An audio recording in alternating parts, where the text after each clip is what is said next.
ఎంత వ్యవస్థ పెట్టుకొని ఎంతమంది డాక్టర్లు పెట్టుకుని సింపుల్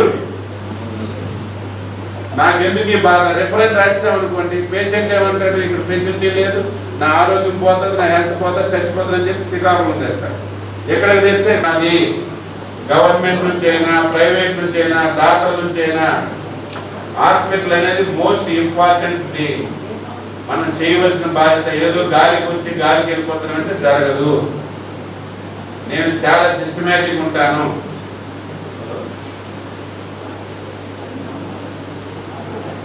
దయవుంచి అందరూ సహకరించండి. గతం కదా జరిగిపోయింది, వదిలేయండి. ఇక్కడ నుంచి అందరం మనం చేద్దాం. ఎందుకు మారదు నేను చూస్తాను. ఎమ్మెల్యే గారు వచ్చారు, ఎంపీ గారు, కలెక్టర్ గారు వచ్చారు, నేను ఉంటాను, కేంద్ర మంత్రి కూడా ఉన్నారు. ఇక్కడ ఎంతమంది ఉండి హాస్పిటల్స్ లో మాకు 1000 ఫ్యాన్లు కావాలి, 1000 ట్యూబ్ లైట్లు కావాలి, బాత్రూమ్ ఉండదు, మనకే సిగ్గు అనిపిస్తుంది. దయవుంచి అందరూ సహకరించండి. మీరు ఏమేమి కావాలో చెప్పండి. ఎమ్మెల్యే గారు ఉంటారు, నేను ఆయనతో కంటిన్యూ మాట్లాడతాను. కలెక్టర్ గారు ఉన్నారు, మన దగ్గర మంచి పరిశ్రమలు ఉన్నాయి. మన జిల్లా పరిశ్రమల నుంచి సిఎస్ఆర్ వేరే జిల్లాలో పట్టుకెళ్ళిపోతున్నారు. అడక్క అవన్నీ రాయనమ్మా.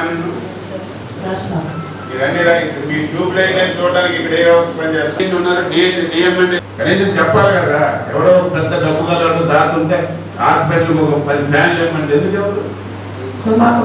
So with all your encouraging words, I wanted to present for the exclusive coronary care and cath lab facilities, sir. చూడండి ఈ గారు, ఒకసారి ఏవైతే మనకు రిక్వైర్మెంట్స్ ఉన్నాయో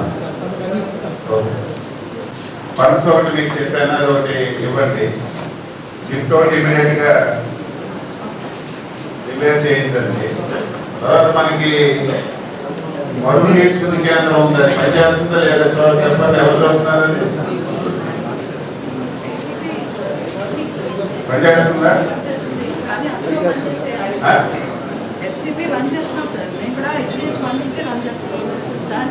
ఇప్పుడు పనిచేస్తుందా లేదా? No problem. అది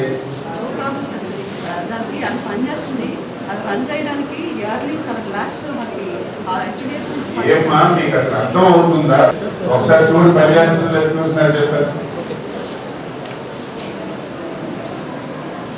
ఇప్పుడు అనుకున్నాం ఎంతమంది డాక్టర్లు ఏంటన్నది అది ఒకసారి మీరు ప్రొఫెసర్స్ కానీ డిపార్ట్మెంట్ ఎన్ని ఉన్నాయి, ఎంతమంది డాక్టర్లు ఉన్నారు, వేకెన్సీస్ ఏంటి, డీటెయిల్ కానీ ఇస్తారు.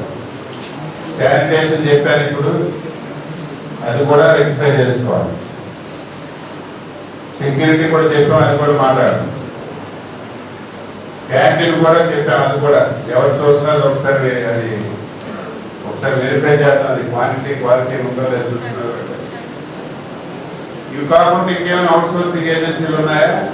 సెక్యూరిటీ, శానిటేషన్, తర్వాత ఏమి ఇప్పుడు మనకి ఫుడ్ ఒకటి, 3 కాకుండా ఇంకేం అవుట్ సోర్సింగ్ ఏజెన్సీలు ఏ పని చేస్తున్నాయి మీ దగ్గర?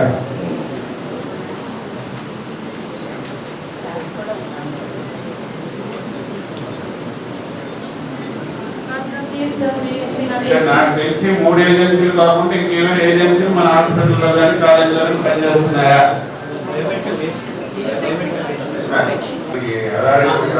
అంటే జ్యూస్ ఫార్మర్స్ వస్తున్నాయి సార్. మోస్ట్లీ ఎవరో ఒకరు మెయింటైన్ చేయాలి కదా. ఇంత పెద్ద హాస్పిటల్లో మనకి డీజిల్ ఎంత వస్తుంది, మరి అవడ ఎంత ఖర్చు అవుతుంది? టోటల్ ఆఫీస్ అన్ని ఉన్నాయి సార్. లేకపోతే ఆఫీస్ వెరిఫికేషన్ అవుతుంది, ఆర్టీఐ అవుతుంది సార్. చూసుకోండి, అన్ని జనరేటర్లు ఆనందాలంటే ఏం చేయాలి? అది తయారు చేయండి సార్. ఇంజనీరింగ్ అవ్వాలి సార్, ఎందుకంటే మాకు కూడా మాట్లాడతాను, టైం లేదు. తర్వాత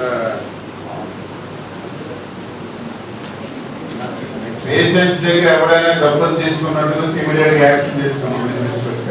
భయం ఉండాలి. వాళ్ళ దగ్గర భయం లేకపోతే మనం కంట్రోల్ చేయాలి. అన్ని దగ్గర కాపలా కాయలేము. ఎవరైనా సరే పేషెంట్ దగ్గర డబ్బులు తీసుకున్నట్టు ఎవరైనా సరే, చాలా మంది నిన్నైతే ఎంత బాధ అనిపించిందంటే, మా ఆఫీస్ నుంచి చెప్పినా సరే నేను అసలు ఇలాంటి ఎప్పుడు వినలేదు. అంటే భయం లేకుండా పోయింది.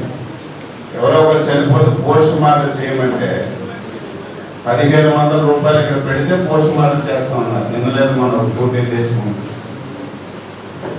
ఆఫీసులు చెప్తే పేదవాడు పోస్ట్ మార్టం చేయమని అంటే చూడండి ఎలా తయారైంది హాస్పిటల్ బయట పూర్తిగా చాలా బాధపడ్డాను నేను ఫస్ట్ టైం కూరుకున్నాను నేను. ఈ రోజు నుంచి ఎవడైనా సరే డబ్బులు అడిగినట్టుగా ఎక్కడైనా బయటపడితే ఇమీడియట్ గా యాక్షన్ ఉండాలి. ఒకరిద్దరు మనం కాపలా కాయలేము ఇంత వ్యవస్థలో, ఒకరిద్దరి మీద యాక్షన్ ఉంటే తప్ప కంట్రోల్ కాదు. అది సీరియస్ గా తీసుకోవాలి. మీ పరిధిలో మీరు చేయండి, లేదా కలెక్టర్ గారు ఉన్నారు, చైర్మన్ గారు, ఆయన దృష్టిలో పెట్టండి. ఇంత చేసిన తర్వాత కూడా ఇలాంటివి జరుగుతున్నాయి. ఎక్కువ పోస్ట్ మార్టం దగ్గర ఎక్కువ జరుగుతున్నాయి, చాలా ఎక్కువ జరుగుతున్నాయి. వాడు చచ్చిపోయి బాధపడుతుంటే, ఒక యాక్సిడెంట్ ఒక చచ్చిపోయే కుటుంబం అంతా ఏడుస్తుంటే వాడికి పైసా పడి హెల్ప్ చేయవలసింది పోయి ఆర్థిక డబ్బులు ఏం మాట్లాడుతున్నారు. ఇది ఇక్కడ బాగా జరుగుతుంది, అందరికీ తేడా వస్తుంది. ఇది మీరు డే 1 నుంచి స్ట్రిక్ట్ గా చూడండి. మా పరిధికి వచ్చినా ఎవరి పరిధికి వచ్చినా పేపర్లో రాసిన ఎక్కడ వచ్చినా సరే ఫస్ట్ యాక్షన్ తీసుకోండి ఎవరిద్దరి మీద. అప్పుడు కంట్రోల్ అవుతుంది తప్ప రోజు ఎవరు ఇస్తున్నా లేదా మనం పోతంతో చూడలేము. అది మనం వల్ల కాల్చుకోవడం యాక్సిడే దీనికి సమాధానం.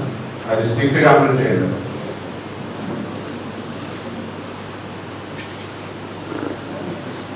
మీకు సిఎస్ఆర్ నుంచి ఏమైనా వచ్చే ఫండ్స్ అమ్మా? గత గవర్నమెంట్ 5 years లో సిఎస్ఆర్ నుంచి మీ హాస్పిటల్కి ఏమైనా వచ్చే ఫండ్స్?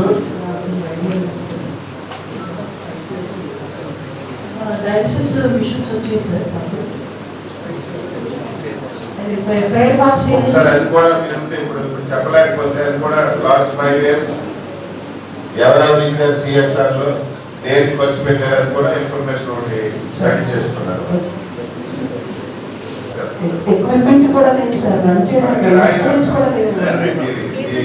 మీకు ఏవేవి అవసరం ఉన్నాయో రాయండి అంటున్నాను. మీరు మీ అవసరాలను ఒక పేజ్ మీద రాయండి. డాక్టర్లు ఎంతమంది, ప్రొఫెసర్స్ ఎంతమంది, లేదా మిషనరీ ఏం అవసరమా, అవుట్ సోర్సింగ్ ఏం పూర్తి చేసుకోవాలి, బెడ్స్ ఏం అవసరమా, మీరు రిక్వైర్మెంట్ అంతా రాసి నాకు ఇవ్వండి. దాన్ని నేను చేస్తాను. ఒక నిమిషం సార్.